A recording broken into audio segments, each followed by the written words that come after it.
Hello everyone, कैसे हैं आप लोग। उत्तराखंड टेट 2024 के रिगार्डिंग आज हम एक इम्पॉर्टेंट प्रकरण के बारे में जानेंगे, जिसमें हम हावर्ड गार्डनर के बारे में जानेंगे और इनके थियरी के बारे में जानेंगे। हावर्ड गार्डनर एक हमारे अमेरिकन साइकोलॉजिस्ट थे, जिन्होंने बहुबुद्धि सिद्धांत दिया था, जिसे हम मल्टीपल इंटेलिजेंस की बात करते हैं। इनके द्वारा कहा गया कि जो हमारी बुद्धि होती है वो एकांकी ना होकर क्या होती है, बहुकारिका होती है। एकांकी का मतलब ये होता है कि जो हमारी बुद्धि है वो सिंगल ना होके मल्टीपल होती है, और ये डिफरेंट वे में क्या होती है, अलग अलग वैरी करती है। यहाँ आते हैं, देखते हैं। तो हावर्ड गार्डनर ने पहली बार 1983 में अपनी पुस्तक फ्रेम्स ऑफ माइंड में बहुबुद्धि के सिद्धांत का प्रस्ताव रखा, जिसमें उन्होंने बुद्धि की परिभाषा को व्यापक बनाया और बौद्धिक दक्षताओं के कई अलग अलग प्रकार को रेखांकित किया। यानी जो हमारे बौद्धिक जो दक्षता हैं, जो आपके अंदर कैपेसिटी होती है, तो उसके अलग अलग उन्होंने प्रकार बताए और उसे समझाया कि जो हमारी बुद्धि है वो हमारी एकांकी ना होके बहुकारिका है, मल्टीपल है, यानी एक से ज़्यादा हमारी बुद्धि हो सकती है। बुद्धि की इस अवधारणा को व्यापक बनाने के लिए गार्डनर ने 8 विभिन्न प्रकार की बुद्धि का परिचय दिया, जिसमें भाषाई बुद्धि, तार्किक या गणितीय बुद्धि, स्थानिक बुद्धि, शारीरिक गति बुद्धि, संज्ञानात्मक बुद्धि, पारस्परिक, अंतःव्यक्तिक और प्रकृतिवादी बुद्धि आपके शामिल हैं। हावर्ड गार्डनर का बहुबुद्धि सिद्धांत यह प्रस्तावित करता है कि लोग अपनी संपूर्ण बुद्धि के साथ जन्म नहीं लेते। यानी ये प्रस्तावित कर क्या करता है, जो हमारी गार्डनर का जो थ्योरी था कि जो लोग होते हैं वो संपूर्ण बुद्धि, यानी कि जो एक बुद्धि आपकी पूरा होना चाहिए उस तरीके से उनका जन्म नहीं होता है। जो उनकी बुद्धि होती है एक चीज़ों को डिटरमाइन करती है। जैसे कि कोई सिंगर बनना चाहता है तो वो उस तरीके से उस पर झुकाव होगा, कोई डांसर बनना चाहता है या कोई गणित में अपने आप को आगे लेके जाना चाहता है तो उसका किसी न किसी जो है एक परिप्रेक्ष्य में क्या होगा, झुकाव होगा। और इन्होंने उसी को परिप्रेक्ष्य को जो है 8 प्रकार से इन्होंने बुद्धि का टाइप्स बताया, प्रकार बताया, जिसमें कि मनुष्य जो है किसी न किसी एक से क्या करता है, रिलेट करता है अपने लाइफ का पूरे जीवन। आते हैं हम लोग इनके जो बुद्धि के 8 टाइप्स दिए हुए हैं कि अलग अलग बुद्धि में किस प्रकार से वो कौन कौन से लोग होंगे जिनके द्वारा बुद्धि जो है आपको संचालित होगा और उनको डायरेक्ट जो है डिटरमाइन करेगा। भाषाई बुद्धि जो आपका पहला है, जिसे हम वर्बल लिंग्विस्टिक कहते हैं। भाषाई बुद्धि में क्या होती है, तो हावर्ड गार्डनर ने बहुबुद्धि सिद्धांत का एक हिस्सा है जो बोली और लिखी गई भाषा के प्रति संवेदनशीलता, यानी जो बोली यानी जो मैं बोलता हूँ, जो हम लोग स्पीक करते हैं, या जो इसमें आपको लिखने वाला हो, यानी आपका स्पीकिंग और राइटिंग में जिनकी दक्षता हो, जिनकी कैपेसिटी बेहतर हो रेदर जन लोगों से, तो उसे जो है भाषाई बुद्धि के बारे में बताते हैं। भाषा सीखने की जो क्षमता होती है और कुछ लक्ष्यों को पूरा करने के लिए भाषा का उपयोग करने की जो क्षमता संबंधित है वो हमारी क्या होती है, तो भाषाई बुद्धि होती है। ये कैरियर जिन पे आप अपनी भाषाई बुद्धि से प्रभुत्व जमा सकते हैं, यानी कि आप वकील हो सकते हैं, आप एक वक्ता हो सकते हैं, आप एक होस्ट हो सकते हैं, जो अपने भाषा को अपने संवेदनशीलता से उसको प्रकट कर सकते हैं, उसको बेहतर बना सकते हैं। चाहे आप लेखक हो सकते हैं, या पत्रकार हो सकते हैं, या आप संग्रहाध्यक्ष हो सकते हैं। तो ये आपके जो क्या हैं एग्जाम्पल्स हैं, जिसके द्वारा जो है आपके अंदर भाषाई बुद्धि का क्वालिटी आ सकता है। कहने का तात्पर्य ये है कि भाषाई बुद्धि ये आपका एक अलग डिटर्मिनेंट करेगा। जैसे कि 100 लोग हैं तो 100 लोगों में एक लोगों का एक अकेले क्या होगा, भाषा के प्रति क्या होगी, झुकाव ज़्यादा होगा, रुचि ज़्यादा होगी, और उनमें एक अलग तरीके से क्या होगा, भाषा के प्रति ललक होगा और एक क्वालिटी गुण आपको देखने को मिलेगा। जैसे आप देख सकते हैं कि विलियम शेक्सपियर के द्वारा जो है भाषाई ज्ञान था, जिन्होंने इंग्लिश में जो है बहुत सारे अनगिनत जो है लिटरेचर लिखे, और उसमें इन्होंने अपना जो कंट्रीब्यूशन होता है भाषा के लिए एक अपना अलग ही योगदान दिया। वैसे ही आप देख सकते हैं कुमार विश्वास के द्वारा जो भाषा का जो चयन होता है, चाहे उनकी भाषा शैली में हो, चाहे उनकी कविता में हो, तो आपको क्या होती है, एक डिफरेंट वे में देखने को मिलता है रेदर देन की पीपुल। यानी कि इनको जो है अलग करता है भाषा से, लोगों से, क्योंकि इनका जो आपका भाषा होती है उसमें रचनात्मक, उसमें भावात्मक चीज़ों को लेके, सामाजिक चीज़ों को लेके एक क्या किया जाता है, एक पिरोया जाता है, एक बेहतर तरीके से आपको बनाया जाता है।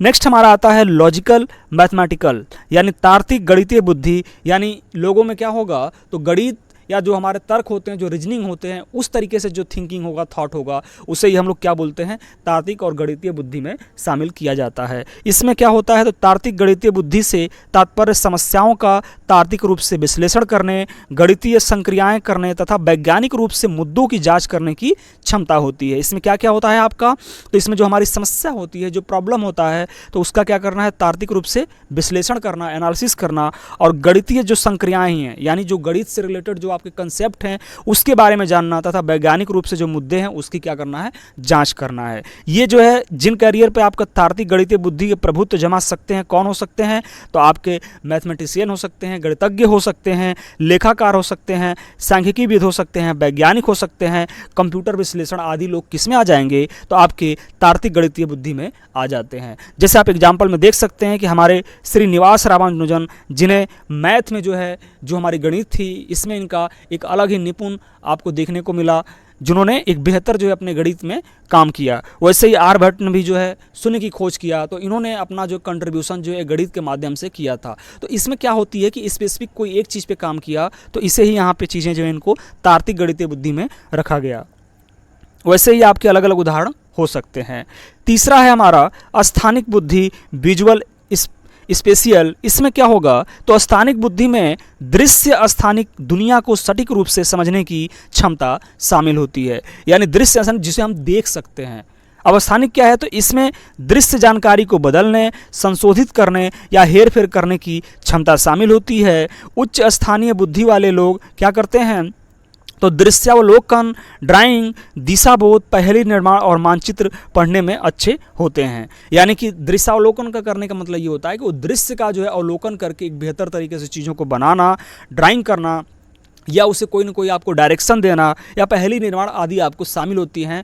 उस तरीके से जो आपकी बुद्धि होती है उसे ही हम लोग क्या बोलते हैं, स्थानिक बुद्धि होते हैं। ये किन में पाई जाती है, तो एक पायलट में हो सकता है, एक शल्य चिकित्सक जो होते हैं उनमें आपको पाया जा सकता है, वास्तुकार हो सकते हैं, ग्राफिक कलाकार हो सकते हैं, या आंतरिक जो है सज्जकार आपको पाए जा सकते हैं, मिल सकते हैं। जैसे यहाँ पे आप देख सकते हैं कि मूर्ति कला या यहाँ पे पायलट, ये आपके उदाहरण किससे हो जाएंगे, तो ये आपके स्थानिक बुद्धि के उदाहरण मिल जाते हैं। नेक्स्ट आते हैं हमारा शारीरिक गतिक बुद्धि। ये क्या होता है, तो बॉडली काइनेटिक्स जो हमारी होती है, यानी जो बॉडी के तरीके से, जिसमें हम लोग जो है एक अपने हष्ट पुष्ट, जैसे जिम हो गया, कोई खिलाड़ी हो गया, तो ऐसे लोग किस में चले जाते हैं, तो ऐसे लोग शारीरिक गतिक बुद्धि में चले जाते हैं। इसमें क्या है कि शारीरिक गतिक बुद्धि जो है समस्याओं को सुलझाने या उत्पादन बनाने के लिए अपने पूरे शरीर या शरीर के कुछ हिस्से, जैसे हाथ हो गया या मुंह का उपयोग करने की क्षमता है। शारीरिक गतिक बुद्धि में शरीर का उपयोग कुशलता हो गया, सुंदरता हो गया और कुशलता से करना शामिल है। इसमें शारीरिक समन्वय करना, संतुलन करना, निपुणता होना, शक्ति होना और लचीलापन शामिल होता है। उच्च शारीरिक गतिविधि जो गतिशील होती है, बुद्धि वाले लोग क्या होते हैं, खेल से हो सकते हैं, नृत्य से हो सकते हैं, या अभिनय से हो सकते हैं, और शारीरिक शिल्प से अच्छे होते हैं। इसमें से कौन कौन आ जाएंगे, तो आपको नर्तकी हो सकती हैं, धावक हो सकते हैं, क्रिकेटर हो सकते हैं, या कोई आपके एक्टर हो सकते हैं, जिनमें उनका क्या होगा, तो जिनमें उनका बॉडी है, जो शरीर है, जिसमें आपको संतुलन हो जाएगा, एक समन्वय स्थापित करना या उसमें निपुणता पाई जाना चीज़ें हो सकती है। या जैसे आप एग्जाम्पल में ले सकते हैं कि जिम ट्रेनर हो सकते हैं, आपके क्रिकेटर हो सकते हैं, उसके कोच हो सकते हैं, तो ये लोग क्या हैं, कोरियोग्राफर हो सकते हैं। ये लोग किस में आ जाएंगे, तो ये लोग आपके शारीरिक गतिक बुद्धि में आ जाते हैं। नेक्स्ट है हमारे संगीत बुद्धि, जिसे हम लोग बोलते हैं म्यूजिकल रिदम्स। इसमें क्या होगा, तो संगीत बुद्धि में तात्पर्य क्या है, तो संगीत पैटर्न के प्रदर्शन, रचना और प्रशंसा में कौशल से है। संगीत बुद्धि में संगीत के रूपों को समझने, उनमें अंतर करने, उन्हें बनाने और अभिव्यक्त करने की क्षमता आदि शामिल होती है।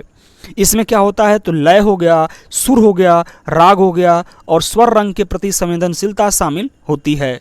उच्च संगीत बुद्धि वाले जो लोग होते हैं वो गायन करते हैं, वाद्य यंत्र बताना, जैसे आपका तबला हो गया, गिटार हो गया, ये चीज़ें हो सकती हैं।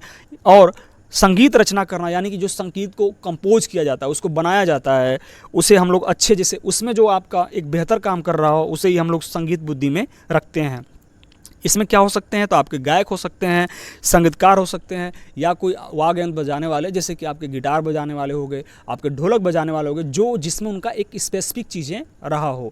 तो यहाँ पे आप देख सकते हैं कि सिंगिंग में आपका लता मंगेशकर हो जाएंगी। अगर हम लोग जो है संगीत की रचना की बात करेंगे तो ए आर रहमान का हम लोग नाम लेते हैं। तो ऐसे लोग किस में चले जाएंगे, तो ऐसे लोगों का व्यक्तित्व कैसा होगा, उनका बुद्धि क्या होगी, तो उनका बुद्धि जो है संगीत से रिलेटेड चीज़ होगी। यानी कि जो उनका इंटेलिजेंस होगा वो बार बार किस पे विचार करेगा, किस पे थॉट करेगा, तो संगीत के बारे में ही आपको चीज़ें सोचने को करेगा। अब ये नहीं कि इनके अंदर जो है और भी चीज़ें जो हमारी बुद्धि वो नहीं रहेगा, वो बुद्धि रहेगी, बट इनका जो स्पेसिफिक जो काम होगा वो संगीत बुद्धि पे इनका कार्य होगा। नेक्स्ट आते हैं हम लोग इंटरपर्सनल, जिसे बोलते हैं पारस्परिक बुद्धिमत्ता, यानी कि लोगों की बुद्धिमत्ता। ये आपको जानना होगा, दो वर्ड है आपके, एक है आपके इंटरपर्सनल और एक है आपका इंट्रापर्सनल। जो आपका इंटरपर्सनल होता है वो आपका दूसरों से क्या है, रिलेटेड होता है, यानी कि दूसरों के विचारों को, दूसरों के आदर्शों को, दूसरों के मूल्यों को जब मैं अपने जीवन में क्या करता हूँ, लागू करता हूँ एज इट इज, उससे ही हम लोग क्या बोलते हैं, उससे हम लोग बोलते हैं इंटरपर्सनल, यानी कि मैं दूसरों के विचारों से क्या हो रहा हूँ, मैं पारस्परिक बुद्धिमत्ता बन रहा हूँ। तो इसीलिए ये इससे क्या बोलेंगे हम लोग, इंटरपर्सनल बोलते हैं। पारस्परिक बुद्धिमत्ता अन्य लोगों के इरादों हो गया, प्रेरणा हो गया और इच्छाओं को समझने और परिणाम स्वरूप दूसरों के साथ प्रभावी ढंग से काम करने की क्या है, क्षमता होती है। पारस्परिक बुद्धिमत्ता में दूसरों को समझने और उनके साथ प्रभावी ढंग से बातचीत करने की क्षमता शामिल होती है। इसमें दूसरे लोगों के मूड या आदर्श हो गए, स्वभाव हो गया, प्रेरणा हो गई, इच्छाओं के प्रति संवेदनशीलता शामिल है। उच्च पारस्परिक जो हमारी बुद्धिमत्ता होती है वाले लोग अच्छी तरह से क्या करते हैं, संवाद करते हैं और तालमेल बनाकर रह सकते हैं। महात्मा गांधी और मदर टेरेसा जैसे पारस्परिक जो बुद्धि वाले लोगों ने अन्य लोगों की क्या किया, मनोदशा, इच्छाओं, प्रेरणाओं और इरादों को पहचानने और समझने में क्या किया, क्षमता होती है। देखिए ये समझना है कि हम लोग क्या हो जाते हैं, रोल मॉडल हो जाते हैं। जैसे मदर टेरेसा हैं, तो मदर टेरेसा का जो कंट्रीब्यूशन रहा है, तो अब कोई बच्ची है, कोई आदमी है, तो इनके आदर्शों को, इनके जो प्रेरणा थे, उस चीज़ को मैं अगर अपने जीवन में अपनाना स्टार्ट कर रहा हूँ इनको देख के, तो हमारा क्या हो जाएगा, वो हमारा पारस्परिक बुद्धिमत्ता कहलाएगी। इंटरपर्सनल हमारा क्या कहलाएगा, आपका इंटेलिजेंस कहलाएगा। वही गांधी जी के विचारों को मैं अपने जीवन में, अपने मूल्यों में उसको शामिल करके इस चीज़ों को मैं लेके चल रहा हूँ, तो भी हमारा क्या कहलाएगा, वो भी हमारा इंटरपर्सनल इंटेलिजेंस कहलाएगी। नेक्स्ट हमारा आता है इंट्रापर्सनल इंटेलिजेंस, जिसे हम लोग बोलते हैं अंतः व्यक्ति बुद्धि, या इसे हम बोलेंगे स्व बुद्धिमान। स्व बुद्धिमान का मतलब ये होता है कि खुद के द्वारा चीज़ों को समझ के, खुद के द्वारा चीज़ों को समझ के अपने बुद्धि को क्या करना, इनकरेज करना और उसे एक समाज में, एक सोसाइटी में उसे सामने दिखाना। यानी कि यहाँ पे क्या है, आप खुद के द्वारा मोटिवेट होंगे कि हाँ मुझे ये चीज़ें करनी है, स्वतः ही आपको काम करना पड़ेगा। माने यहाँ पे आपको सेल्फ मोटिवेट करना पड़ेगा, सेल्फ कंट्रोल करना पड़ेगा, और जो भी चीज़ें आपके नीड्स हैं उसको जो है उस तरीके से फुलफिल करके आपको कार्य करने होंगे। तो इसमें क्या होगी, तो इसमें आपके अंतः व्यक्तिक बुद्धि स्वयं को समझने, स्वयं का एक प्रभावी कार्यशील मॉडल बनाने, जिसमें अपनी इच्छाएं, भय और क्षमताएं शामिल होती हैं, तथा ऐसी जानकारी को अपने जीवन को विनियमित करने में प्रभावी रूप से उपयोग करने की क्या है, हमारी एक क्षमता है। इसमें हमारी क्या है, आत्म जागरूकता है, यानी कि हमको खुद के सेल्फ के द्वारा क्या करना है, जागरूक होना, अवेयर होना है चीज़ों से। और व्यक्तिगत जो है संज्ञान, यानी जो हमारा इंडिविजुअल जो कॉग्निशन है, चाहे वो सोचने वाली चीज़ हो, चाहे किसी चीज़ पे विचार करने वाली हो, चाहे किसी चीज़ पे कल्पना करने वाली हो, वो चीज़ आपको खुद से करने होते हैं। और अपने भावनात्मक जो जीवन को परिष्कृत करने हैं, उसको विश्लेषण करना और अभिव्यक्त करना, यानी चीज़ों को बताना, ये क्षमताएं क्या होती है, अपने अंदर शामिल होती है। अरस्तु और माया एंजेलो जैसे अंतः व्यक्ति बुद्धि वाले जो लोगों में अपनी क्या है, मनोदशा, इच्छाओं, प्रेरणाओं और इरादों को पहचानने और समझने की क्या है, उनके क्षमता होती है। आपको पता होगा कि अरस्तु ने एक बुक जो है लिखा था, इन्होंने ई डेनिमा नाम की ये बुक थी, जो ये आपके 400 BC में जो इन्होंने लिखा था। 400 BC में लिखने का इनका एक जो मोस्ट इम्पॉर्टेंट था, तो उस टाइम हम लोग जो है, हमारा जो यूनान था दो पार्ट में बटा था, एक था हमारा जो है एथेंस और एक था स्पार्टा। तो जो हमारा एथेंस था इसमें लोग पॉजिटिव वाले लोग रहते थे, जो हमारा स्पार्टा था उसमें जो है वहाँ पे जो राजा थे वहाँ के, तो वो जो है गलत तरीके से चीज़ों को लेके चलते थे। तो इनका बस इन्होंने क्या काम किया कि अपने बुक के माध्यम से जो सामने वाले यानी जो स्पार्टा के लोग थे, तो उनके अंदर यानी जो उनका आत्मा है उस पर आत्मा को शुद्ध किया। और आत्मा को शुद्ध किससे किया, ज्ञान के द्वारा शुद्ध किया, और ज्ञान के द्वारा शुद्ध करके उनकी आत्मा को प्योर बना दिया, और जिसके माध्यम से जो स्पार्टे के लोग थे वो भी जो एथेंस के लोगों में शामिल हो गए। यानी यहाँ पे कहने का मेरा तात्पर्य ये था कि जब आप किसी भी चीज़ को बदलना चाहते हैं, किसी भी चीज़ को करना चाहते हैं, तो आपको पहले वो स्वतः ही अपनाना पड़ेगा। तो जो अरस्तु थे तो पहले ही सबसे पहले उन्होंने अपने आप पे ही अपनाया कि हाँ ये चीज़ें मैं चीज़ों को कर सकता हूँ, समझ सकता हूँ। तो इसीलिए चीज़ें यहाँ पे आपको क्या होगी, आपका अंतः व्यक्ति बुद्धि आएगी, आपका इंट्रापर्सनल चीज़ें आएगा। यहाँ पे आपको बस समझना होगा कि इंटरपर्सनल यानी कि मैं दूसरों के विचारों से क्या कर रहा हूँ, रिलेट कर रहा हूँ, और इंट्रापर्सनल मतलब कि मैं जो है अपने खुद के विचारों से रिलेट कर रहा हूँ। ये चीज़ें आप लोग ध्यान दीजिएगा, आपको एग्जाम्पल भी आएगा तो आपको चीज़ों को समझ के करना है, आप इसको चीज़ों को कर लेंगे। आते हैं लास्ट हमारा आता है प्रगतिवादी बुद्धि, जिसको बोलते हैं नेचुरलिस्टिक। इसमें क्या होती है, तो प्रगतिवादी बुद्धि में प्राकृतिक वातावरण में पैटर्न को पहचानने, वर्गीकृत करने और आकर्षित करने की क्षमता शामिल होती है। यानी ये प्रकृति से रिलेटेड होते हैं, ये प्रकृति को ही जो है एक विचारधारा देते हैं, प्रकृति के बारे में ही चीज़ों को सोचते हैं ये लोग। इन्हें क्या बोला जाता है, तो इन्हें प्रगतिवादी आपके बुद्धि के लोगों से शामिल किया जाता है। इसमें प्रगति में वनस्पतियों, जीवों और घटनाओं के प्रति संवेदनशीलता शामिल है। उच्च प्रगतिवादी बुद्धि वाले लोग क्या करते हैं, तो प्राकृतिक रूपों को वर्गीकृत करने में अच्छे होते हैं। प्राकृतिक बुद्धि में अपने पर्यावरण की असंख्य प्रजातियां हो गई, वनस्पतियों और जीवों जंतुओं को पहचानने और वर्गीकृत करने में विशेषता शामिल इनके अंदर होती है। जैसे आप एग्जाम्पल में देख सकते हैं, चार्ल्स डार्विन ने जो चीज़ें अपना दिया था, उसी तरीके से और भी जो आपके किसान लोग भी हैं, किसान लोग भी किस में आ जाएंगे, तो आपके प्रगतिवादी बुद्धि में आ जाते हैं। और भी इसमें आपको आ जाएंगे भूविज्ञानी, आ जाएंगे आपके वनस्पति वैज्ञानिक, जीव वैज्ञानिक, खगोलविद। तो ये सभी लोग जो अपने एक प्रकृति के बारे में चीज़ों को समझ रहे हैं, उसके बारे में अपने दिमाग का प्रयोग करके चीज़ों को, नए नए जानकारी को इकट्ठा करके बता रहे हैं, तो ये जो है आपके प्रगतिवादी बुद्धि से रिलेटेड होते हैं। तो गार्डनर ने आपके 8 प्रकार के बुद्धि दिया था, और 8 प्रकार के बुद्धि को उन्होंने अलग अलग चीज़ों में बताया कि जो एक मनुष्य है, तो मनुष्य में जो है एक प्रकार का बुद्धि न रखे, बहुप्रकारी, यानी कि एक से ज़्यादा जो है आपकी बुद्धि हो सकती है, और प्रत्येक मनुष्य में आपके डिफरेंट बुद्धि देखने को मिलता है। तो जो ये आपके 8 प्रकार इन्होंने दिया, तो 8 प्रकार में से किसी न किसी एक जो आपका व्यक्तित्व होता है वो आपके अंदर दिखाई देती है। वर्तमान में जो है इनके बाद 2 और अस्तित्व को लिया गया, जिसमें जो है स्पिरिचुअलिटी थी हमारी, और एक हमारा जो होता है जो हमारा रियलवाद, यथार्थवाद को रखा गया है। तो जो इसको मानक नहीं मिला है, बट वो भी आपका कार्य करता है। लेकिन जो ये 8 इन्होंने जो प्रकार बताए थे, तो ये आपका मानक है, जिसको जो है हावर्ड गार्डनर ने अपने चीज़ों में, भाषा में दिया था। तो ये आपके लिए मोस्ट इंपॉर्टेंट है, यूटेट के लिए हो चाहे आपका सीटेट के लिए हो। इससे आपका 1 से 2 क्वेश्चन आपको मिलेगा ही मिलेगा, चाहे वो आपका पेपर 1 होगा, चाहे वो आपका पेपर 2 होगा। तो इसलिए आप लोग इसको अच्छे से देखिएगा, समझिएगा, और इसका मोस्टली क्या करते हैं कि आपका जो उदाहरण है, जो आपका एग्जाम्पल है, उससे क्वेश्चन आपका पूछता है। जैसे कि आपका बॉडली काइनेटिक्स जो हमारी भाषा है, जो हमारी बुद्धि है, उससे रिलेटेड कौन होगा, तो आपके बॉडली काइनेटिक्स जो हमारी बुद्धि है उससे रिलेटेड दे सकते हैं। आपके कोई क्रिकेटर का जो है नाम दे दिया, कोई डांसर का नाम दे दिया, तो ऐसे चीज़ें आपको रिलेट करके क्वेश्चंस आपको पूछेंगे। मैं इसका एक सेशन आपका प्रैक्टिस सेट भी लेके आऊँगा, तो उसको भी हम लोग करके चीज़ों को अच्छे से समझ के जो है यूटेट को क्वालिफाई किया जाएगा। धन्यवाद।